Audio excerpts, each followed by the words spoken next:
This is the wife they tried to make me. I want you to picture me being that wife. What they're trying to force me to do, Jay. Okay, 1 second. I'm sorry they were unsuccessful. I looked at the first time. 5:30 a.m. Mom rises in his devotion. 6:25 family devotion. Well, okay, that's a tall order. Mom walks. Oh my God. It showers.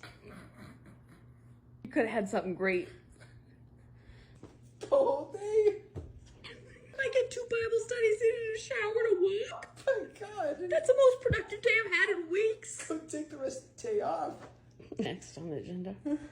That was an hour to walk and shower. What are these children doing? You just woke them up. You just did family devotions. And then you're like, okay, I'm going to go shower and take a walk. For an hour. What are the kids doing? Watching each other. That's the culture. Keep going. The wife they tried to make me. Family breakfast. That means sit down breakfast. 9 o'clock, baby nurses and his playtime alone. So what do you do? Leave the room? 9:30, school for mom and older children. Oh my gosh. Where's the break? I don't think there is one for 18 years. Oh my gosh. The complex PTSD from that. Keep going. We're at breakfast.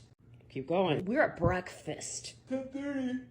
Baby naps / school continues. Hour and a half later, baby nurses and stays up. Then 30 minutes later, family lunch preparation. Even hour to prep and eat. 1:30, little ones down for naps. There's a little bit of a break there. There's a 2.5 hours. But what you don't know right now is that there's logs of what you should be doing during that time. During that 2.5, what, like Yeah. laundry and stuff? Laundry, dishes, ironing. I don't know how this would be someone's natural rhythm. This is slave labor. This is nuts. I'm a little nauseous here. I could not do this for more than a couple of days. I would lose it. 4:30, mom prepares dinner. 5:45, that's a long prep. Hour and 15 to prep, that's a big meal. She's making a freaking big meal. 5:45, family eats dinner. 6:30, baby nurses and stays up. Oh my gosh. 7:30, baby naps.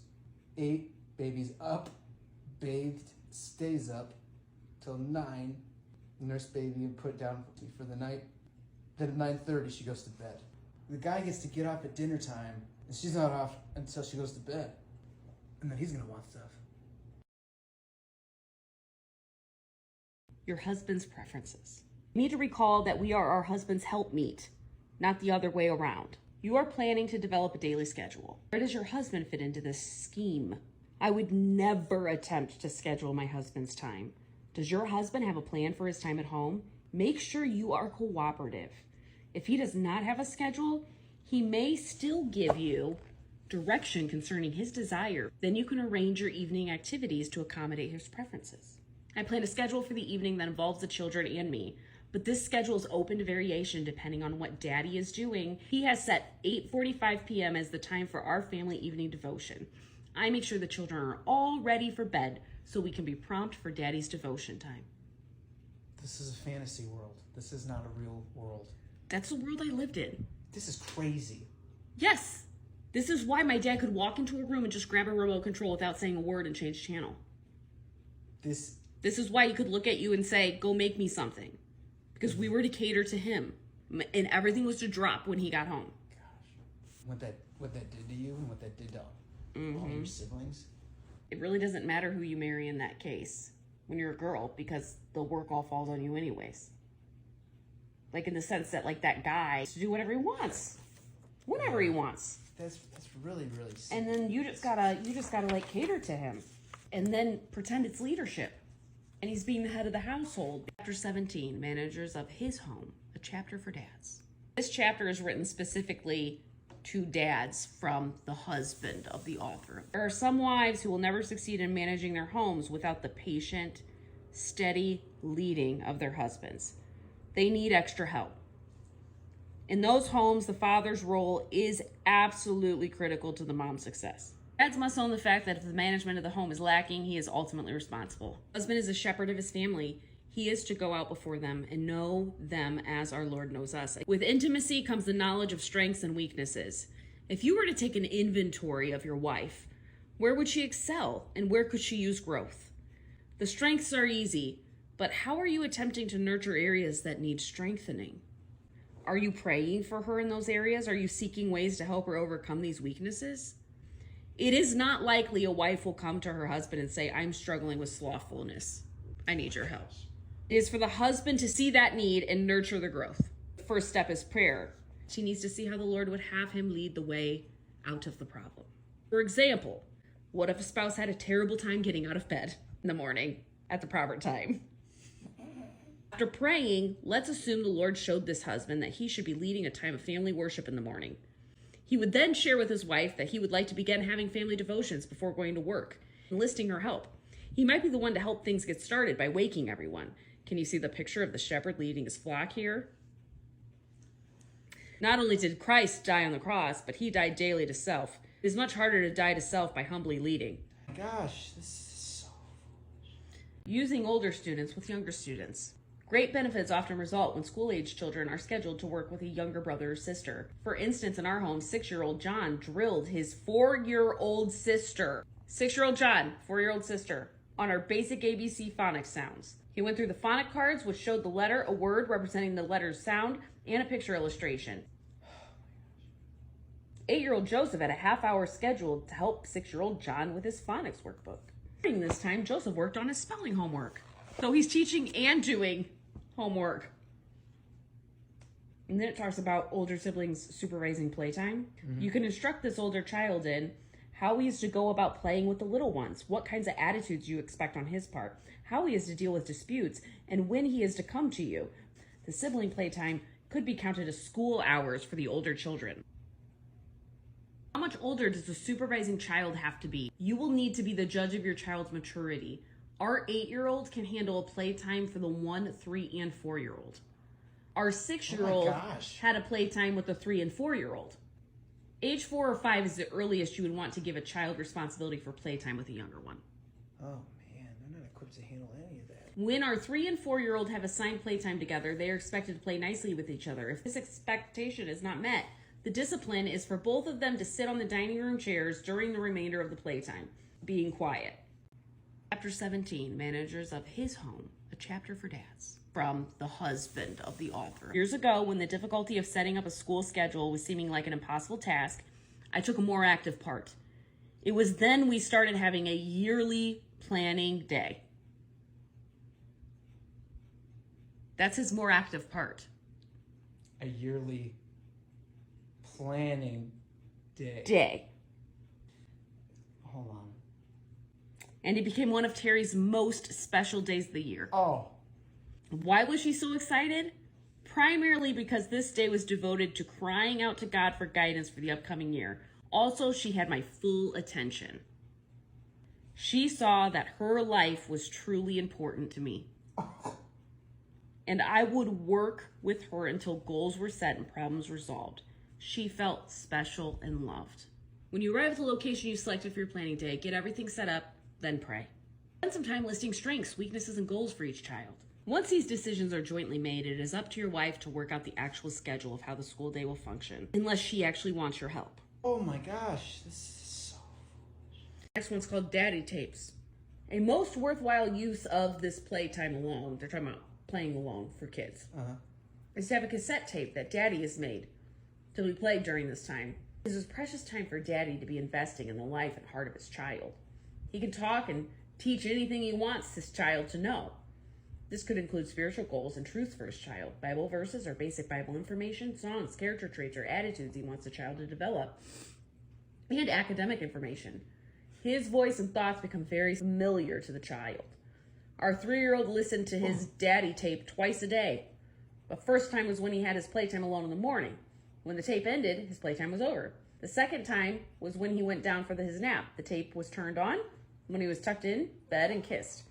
It played as he went to sleep and automatically turned off when the side was finished. We have copied Daddy's tape onto both sides of the cassette tape so it doesn't have to be rewound. Daddy has greatly appreciated being able to have this daily teaching time. This is like authoritarian North Korea propaganda type stuff, right? I'm not crazy for thinking that, am I? No. It's like Kim Jong... Yeah, I get it. Whichever one. I get the current guy and his dad confused all the time. Kim Jong-un or ill? I think it's un. I think so too. I think his dad was ill. Mm-hmm. Several years ago, when Terry was struggling with the complexities of scheduling 8 people in our family, the Lord had me suggest the idea of writing the tasks down on squares of paper so she could move them around like a big puzzle. That was not my wisdom, but the Lord's. I believe he delights in helping a husband meet his wife's needs when that man cares enough to be involved. It's the level, baby.